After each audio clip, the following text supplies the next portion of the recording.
All right, good afternoon, everyone. Thank you for joining Cliff and myself, Jeff Carbone, for our weekly market update. I trust all the moms and mothers enjoyed their special Sunday.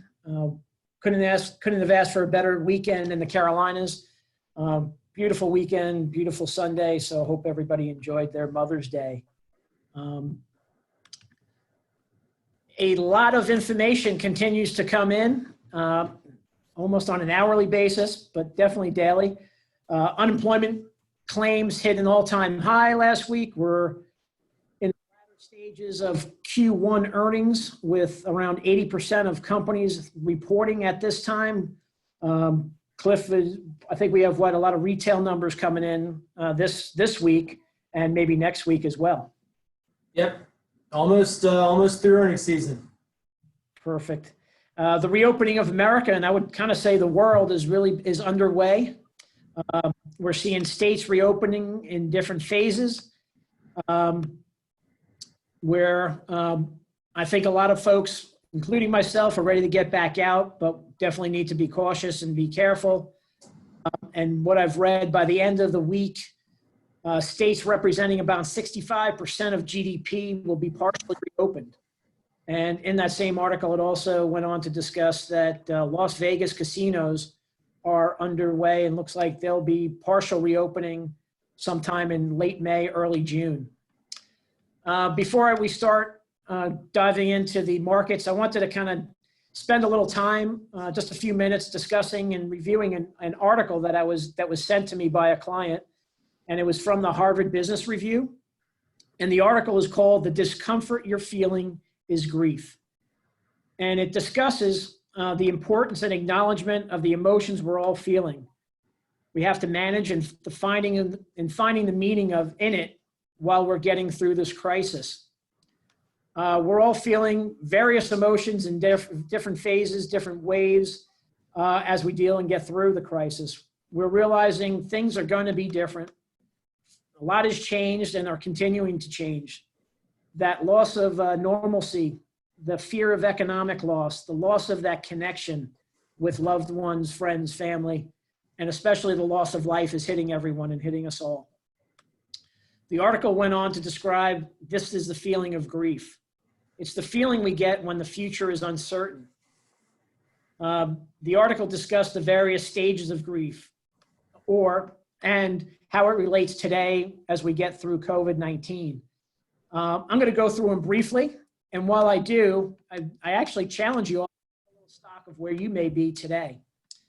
That first stage of grief is denial. I know I was saying things like this won't affect me. This is really not. It's not a big deal. Well, we know that's changed. We then go to anger, and then as we go into shelter in place, you can't make me stay home.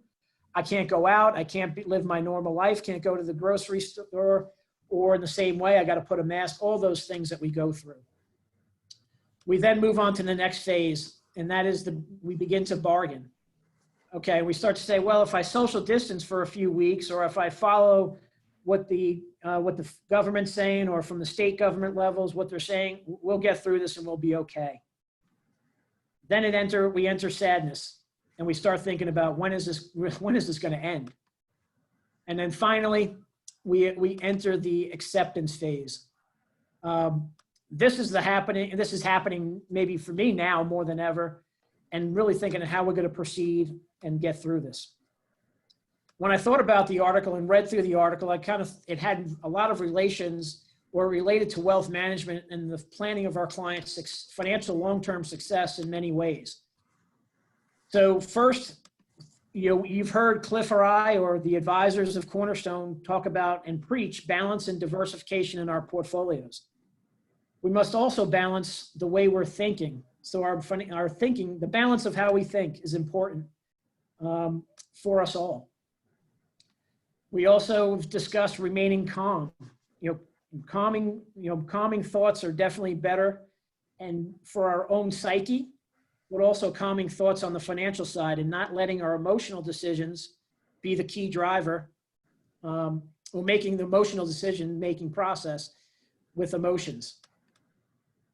We can't control what others are doing. So if you see your neighbor or someone outside, maybe not social distancing, folks are in the supermarkets not following what should be the guidelines. We can't control that, unfortunately. What we can control is how we deal with it. We could also control understanding of our own finances, and through the planning and knowledge of where we stand today, put ourselves in a better psyche. Lastly, being patient.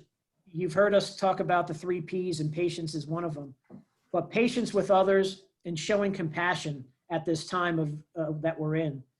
It relates to planning because the patience of investing is the key. We do not want to make recency bias financial decisions. And you've heard us mention that many times.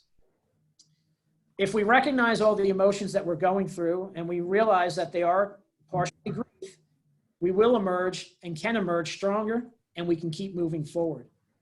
So I wanted to share that with you today as we start. Just a few minutes. If anyone's interested in reading that article, they can certainly go to the Harvard Business Review website, which is www.hbr.org, or email Ashley or myself, and we can certainly get that article to you. Cliff, I'm going to hand it over to you as we start our updates and review of the markets, economy, and positioning. But as a reminder for everyone, I do want to give the access that you have. If there's a question, a thought you want to share, send it to us. During our recap, we'll answer any questions at the end of the presentation today. So Cliff, without any further ado, I'm going to hand it over to you, and thanks for listening, everybody. And Cliff, you're up. Thanks, Jeff. I enjoyed the piece this week. The emotional aspect is one that as investors, you feel that in that arena, obviously, but really as we deal with this, I'll say it again, unprecedented situation in these times, it's good to keep that in mind. But as we jump in here, Jeff, can you see my slides? You're good. All right. So we'll start with an update on the markets. As always, hit on the economy and then briefly talk about positioning. I mentioned last week that we were a little heavy with the charts and graphs. I think I may have cut 1 or 2 out this week, as Jeff pointed out while we were doing the run through. But we'll move through them quickly here. As we can see for the S&P 500, we've had about a 4.5% correction over the last couple of days, and this actually will update tonight. But we're down roughly 12 or so from the year-to-date perspective. Still holding up better than international markets, both on the developed side and the emerging market side. Really, quite the bit of dispersion from a sector perspective. Technology, healthcare stocks leading the way higher year to date. I believe the NASDAQ may have briefly dipped back negative, but still right there from a year to date perspective. And then from factors, it's growth, some momentum, and then everything else. And as we'll see here momentarily, those FANG-like stocks, including Microsoft, continue to power higher. And it's attracted a lot of retail attention, which I'll kind of hit on here momentarily. But at the index perspective, as you can see, we've bounced roughly, it was 30, probably now 29, 28, 29% off the lows. But we've really just consolidated for the past month, right? There's been a lot of volatility. But we haven't really made any major headway either up or down. And typically what happens is when you go through these consolidation phases, it does tend to set up for a larger move. Whether that be up or down, it remains to be seen. But we're kind of getting into the rougher seasonality perspective for the S&P. Volumes do tend to kind of slow down a bit over the summer, but you may have heard selling may go away. So that's not, we're not advocating for that, but, we'll see how things do shake out as we begin to go through that period. For those who do periodically watch CNBC, there was some local interest on there today. David Tepper, who is the now current owner of the Carolina Panthers, also a hedge fund manager. His shop is called Appaloosa. I think he may have had a sneak preview of our charts, or he may have maybe he was listening in on some of the calls. He said that the markets are now the most overvalued that they have been since '99, since the dot-com bubble. And I kind of say that a bit tongue-in-cheek here, as we've been talking about the valuation of the S&P from a PE perspective. As you can see, aligns right along with what we've been covering here over the past few weeks. That there's just no valuation support at these levels as the earnings projections continue to come down. As Jeff mentioned, we are at the tail end of earnings season. We do have some retailers later this week and early next week. Walmart, Home Depot are a couple of potential market movers. But we've had about 450 companies report to date. Sales are up 1, earnings per share down 7.5, dragged lower by financials down 35. We now have had 100% of the financials report. Consumer discretionary again here as well. This includes Amazon is the one bright spot in this sector of the market, and then industrials.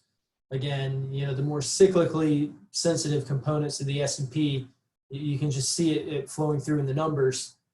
Whereas you compare that with healthcare, you compare that with utilities, technology. I mean, these are more the typically defensive other than technology, but you really are seeing that dichotomy both in the performance as we saw on the previous slides, and then in the earnings. We've talked a lot about the FOMO in the S&P 500 and in the NASDAQ, and how the markets aren't really aligning to what we're seeing from an economics perspective. So who's been buying it? By and large, it's retail. The Robin Hood kind of generation here. You can see the just stark increase in brokerage accounts on these online brokers, Schwab, Ameritrade, so on and so forth. But then just the position counts in Robin Hood, post the shutdown, part of that is certainly driving what we've seen going on in the S&P. And I mentioned the FANG stocks and what these folks have been buying. And when I came across this chart in preparation for the call, my jaw almost hit the floor. And so what we're looking at here is the market capitalization of the NASDAQ versus the rest of the world ex-US. And so this ratio here has just peaked right up above 1. This was a couple of days ago, meaning that if you compare the NASDAQ, it is now larger than the rest of the world's ex-US global stock market. Essentially almost double what we saw here in the dot-com crisis, so in the dot-com bubble. So you talk about signs of a bubble, talk about signs of quote unquote irrational exuberance. I mean, you look no further than this chart here. It's pretty astounding. And then when you think about the concentration of what's in the NASDAQ, those 5 to 6 stocks, certainly from a risk reward standpoint, buying up here at these nosebleed levels historically has not been a strong proposition. So just wanted to share that chart along this week as well, Jeff. Cliff, when you go through those, a couple that jumped out at me, certainly the last one with the NASDAQ, and really fascinating on the valuations of the NASDAQ and how big it has become. But I also really find fascinating is the earnings chart as well, because that's first quarter earnings. When you see the banks down as much as they are in discretionary, we have to take into account, I'm going to use a poor English. We ain't seen nothing yet, unfortunately, right? On some of those earnings numbers. So it's really going to be interesting to kind of keep keep an eye on it, all what's going on, not only from valuations, the earnings of the second quarter, which will start in July. So thanks for sharing those, and those were great charts this week. Let's kind of move into the economy, as you have been in our prior call. So shift on to the economy side. Yeah, absolutely, Jeff. And it's a great point, right? The 1Q is still predominantly pre-virus. So, there's no doubt that the shutdown is had a significant effect on the economy. But, if you're paying attention to what we've been writing and talking about, really the peak in the global economy was 2018. And so it's just the virus has certainly pulled the recession forward and exacerbated it to a strong degree. But it was already happening pre-virus. So we'll focus on the economic data here. Again, a tilt toward employment statistics, as those are more high frequency and have come out recently. So last Friday we got the non-farm payroll and the unemployment rate. It came in at 14.7, highest. This data series starts in 1950, but really highest since the Depression in the late 20s and early 30s. But unfortunately, we do think this number is quite a bit understated, and that the real unemployment rate, when you look at it, is probably closer to 20 to 25%. A couple of reasons for that. One, the reporting period. So the unemployment rate, the method that they use to track it, the cutoff date is the 12th of every month. So certainly know from the claims data that there was a lot more that came through in the last 2 weeks of April. But then when you kind of peel the layer back and look below the hood, there may be what we'll call miscategorizations in some of the data. The first being, well, actually, before we move on to that, just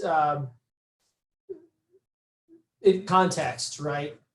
So the last 2 months worth of jobs lost is essentially double of what we saw in the financial crisis. So again, just a very significant economic event that we're going through right now. And certainly, as you mentioned, the emotional aspect of it, thoughts and prayers with those who, are dealing with job loss and virus and whatever else that life can throw at us. But, again, we think it may be understated. Part of that is the labor force participation rate. So, as you can see, this series goes back to the 70s.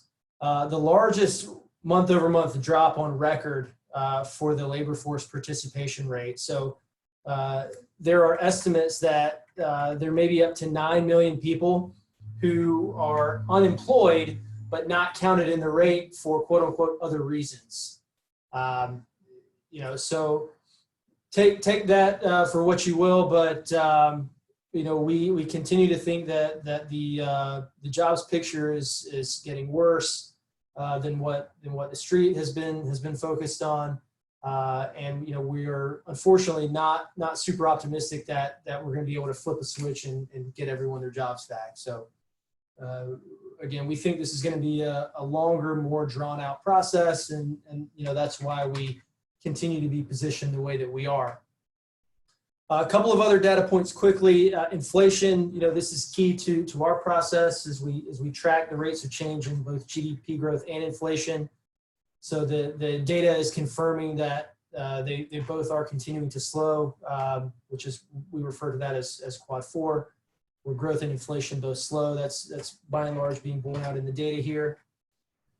Just some updates on the jobless claims numbers. The trends are moving in the right direction. Still, there were over 3 million people that filed initial claims, but half of what we got at the peak. So moving the right way, but still extreme numbers. And then the continuing claims tend to or continue to rise here as well, but slowing at a slowing rate, which is really the first step. We have yet to see a meaningful bounce or really any bounce at all in the high frequency Fed from the weekly economic index that we have been tracking real time. But again, we are seeing some stabilization, so green shoots, if you will. And the good news is that when you do look at other alternative data series that we've been tracking, there are more and more signs of these green shoots, right? So that the worst may be behind us. This chart here on the left measures road traffic. So through TomTom, we can see that it's increased about 10% in April as people are getting back to work and getting back out. Rail freight, both the total volume perspective and then containers, those look like they have bottomed and are potentially peaking higher from here, which is certainly a welcome sign. And then last but not least, Morgan Stanley tracks a retail sales tracker intra-month. And the data points there, again, look like they are bottoming and that the worst from an economics perspective could be behind us. So, we try to stay balanced. I know that over the past few weeks, overwhelmingly, what we've been seeing is negative. But, again, we want to highlight what we're seeing, what the data is telling us, and then why the markets, we think had it so wrong. So, we'll see if the trend continues here with the S&P kind of converging back with the other data points that we track.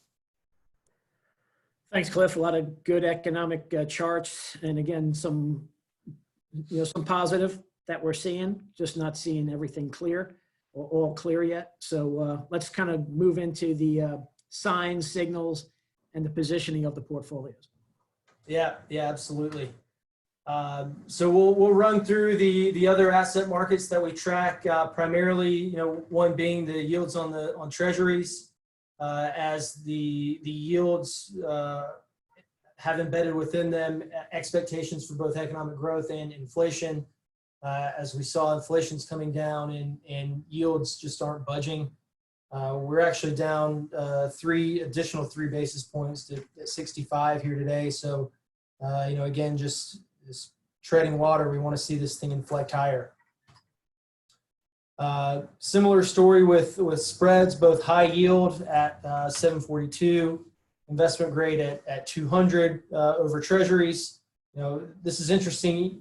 The Fed announced that they were commencing with their purchases of corporate and high yield bond ETFs. So they actually, they announced it in March when everything was melting down, but they're actually putting it into practice today. And we're still seeing that the spreads on both IG credit and high yield credit are not budging. We need to see these things come back down. So again, still just monitoring and waiting and watching. The U.S. dollar continues to remain stubbornly high, even with the amount of stimulus coming through the system, the amount of borrowing that the Treasury is taking on. The dollar is actually up today, right? So again, we got to see this thing break down before we really are buying into that reflation story as the S&P had latched on to prior to the past couple of days. Commodities, another area. So the CRB index, we did get that rally off the lows, but it looks like it may be trying to turn back over here. A lot of that's driven by oil, which we've seen some stabilization. It was down a little bit today, but this would certainly be a good sign if we can see some of the volatility to continue to come out of this data series, as well as copper. Here again, that positive trend over the past month is good. We'll have to see again, wait and watch to see if this is a head fake and we roll back over, or if we can continue to base and move higher here. Then last but not least, equity volatility is measured by the VIX. Last week, it actually broke down below our levels, right? The 30, 31 areas that we've been talking about. We broke down and got around 26 before right on cue over the last 2 days. The market's hit some resistance and have pulled back and shot this thing back up to 36, 37. So, overall, Jeff, I would say just to summarize, we're still yellow. We may have taken a step back or two as it relates to the VIX, as it relates to bond yields, so on and so forth. So still going to continue to pound the table on our 3 Ps, additional focus on patience. But it's times like these when the Dow's down 500-600 points, over 1,000 in a couple of days, that the process really shines and really pulls through. So we'll continue to do what we're doing. We'll continue to wait, watch, monitor, and then be ready to act as opportunities present. Yeah, thanks, Cliff. I think I shared with you a story earlier today. I was talking when my 21-year-old, my daughter, is home, of course, like all those kids from college right now. Well, she's done, so she finished her junior year, but we were out early this morning for try and go every morning for an early morning walk with her, get a little time. And I was talking with her. She's a psychology major up at App State, and we were talking about our call today. And as I was preparing, I said I wanted to share this article and this 5 stages of grief.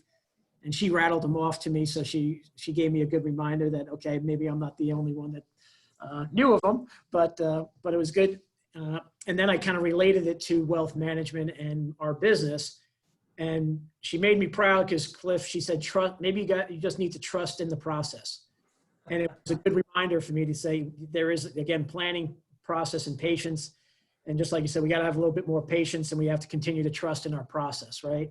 So it was a good reminder to hear that outside opinion and just someone kind of, from her. So I was proud of her this morning and appreciated her thoughts. So. Well, Jeff, what she didn't tell you was that I slipped her a 20. There you go.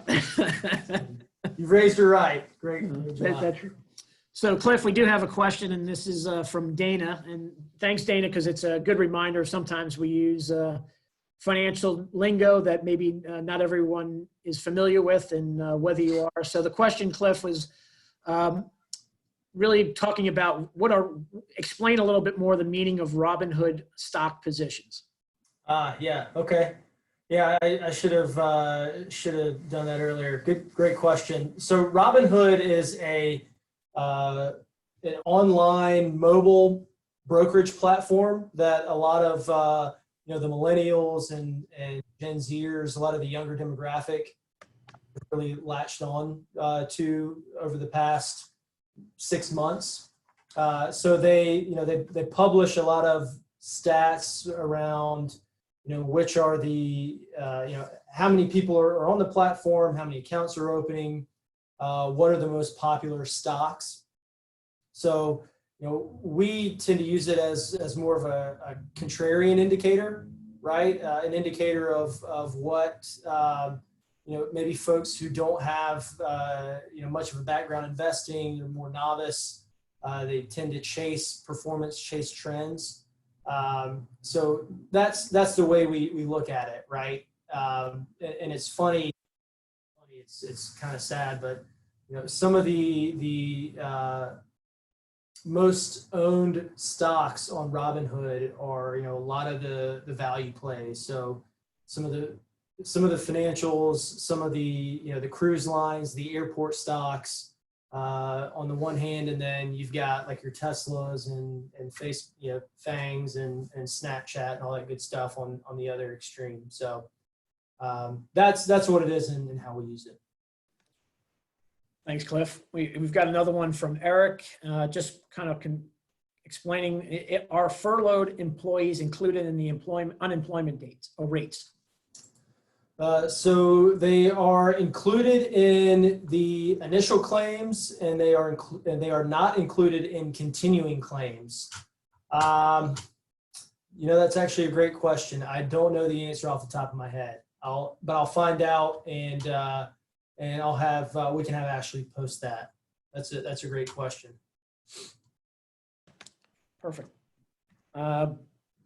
Another one is when the lockdown is over,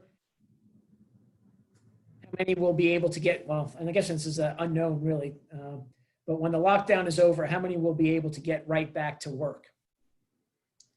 And I'm not sure if anybody can answer it, but I think the one thing with people getting back to work and reemploying the folks that were laid off or furloughed, a little different. The getting back to work is a little different, and Cliff, you can jump in here too. But there's not if you hire people back, we won't have a full retraining process, right? People have been trained, so maybe the ramp up is a little bit quicker in terms of knowledge, but how quickly they get back to work, that's going to be the unknown. That's going to be how quickly the economy gets to normal, right? So Cliff, maybe share some thoughts there too. Yeah, there's going to be a wide dispersion with that as well, right? And a lot of it is going to depend on the industry and then the geography, right? So, we've seen more and more states begin to open up, especially southern states, Georgia, South Carolina, Tennessee, Florida now as well. So, likely those areas will kind of be on the front end of quote unquote getting back to normal. But then there's also going to be dispersion among different industries, right? So restaurants, we want to get back to 100% of capacity and bring back all those people who've been laid off. Travel and leisure is going to be one that is probably a lot slower. But then on the other hand, you have companies like Walmart and Amazon who are hiring now. Some of the retailers as well. So that's really the tug of war, right? Between the equity markets who think that it's going to be a 3-month snapback, and then I would say the bond market, which is more pricing in kind of a L or maybe even a U shape, but to get back to where we were pre-virus, where we were at 50-year lows in unemployment. We just come off of a tax cut and deregulation cycle. It's probably going to be years, right, before we're fully back. But we'll just have to see. Yeah, Cliff, we got. I think our last question is: you mentioned the retail investor has been driving the recent market increase. Again, Eric's asking, what are the institutional investors doing with their portfolios? That's a great question. I mean, and there's not a one size fits all answer, right? So we do have a lot of conversations with our mutual fund partners where we have some portfolios that are managed by mutual funds, and a lot of those don't have they're fully invested all the time, right? And so they make pivots. Last week we did cover some information on some of the long short managers out there. They've been grossing up here a bit, but nothing overly aggressive.